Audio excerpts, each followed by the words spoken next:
Bonjour et bienvenue pour ce rendez-vous hebdomadaire avec l'actualité économique décryptée et passée à la moulinette par les affranchis pour TV Liberté. Et cet épisode, je l'intitulerai « Il va falloir qu'on recompte les bifetons ».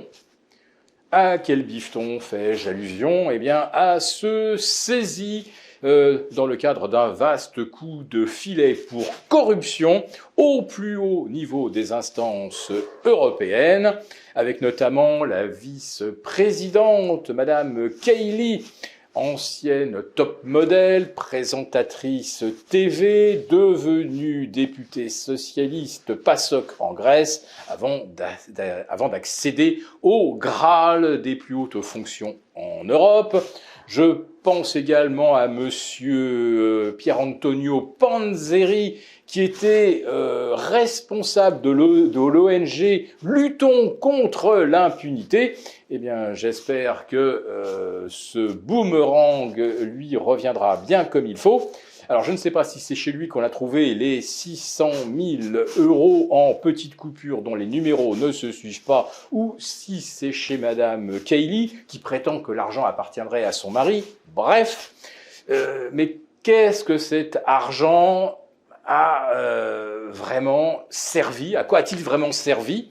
Il aurait été versé par le Qatar, dont on se demande aujourd'hui pourquoi il irait corrompre les Européens pour les convaincre d'acheter du gaz au Qatar. Et puis, est-ce que le Qatar a eu besoin de corrompre qui que ce soit pour obtenir la Coupe du Monde? Bien sûr que non.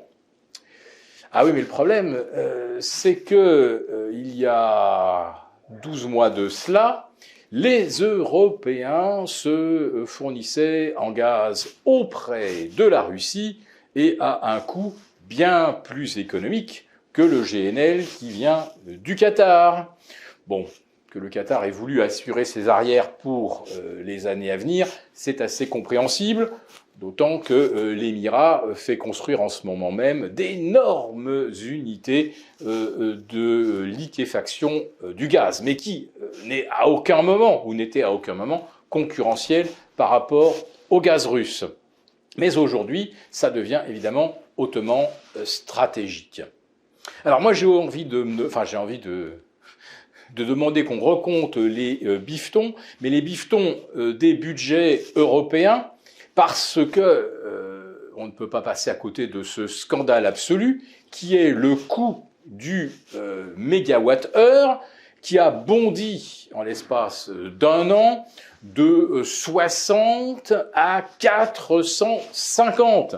C'est absolument invraisemblable, d'autant que le coût moyen de production aujourd'hui devrait tourner autour des 100 €, même en comptant avec un gaz beaucoup plus cher. Ces 450, c'est lié uniquement au mécanisme de fixation des tarifs de l'électricité européen. Et cette fixation se fait au coût marginal de la dernière unité de production mise en marche. Or, aujourd'hui, on ne peut mettre en marche que du pilotable, c'est-à-dire du gaz et du charbon. Alors, en Allemagne, le charbon, ça représente, je crois, 34 gigawatts de réserve, le gaz 38, mais comme l'Allemagne ne reçoit plus de gaz, on va donc se tourner essentiellement vers le charbon, dont le coût, effectivement, augmente de façon absolument phénoménale. Mais qui a corrompu les hautes autorités européennes pour qu'ils insistent dans ce mécanisme infernal qui aboutit à ce que le coût du mégawatt soit 4 à 5 fois supérieur à ce qu'il devrait être?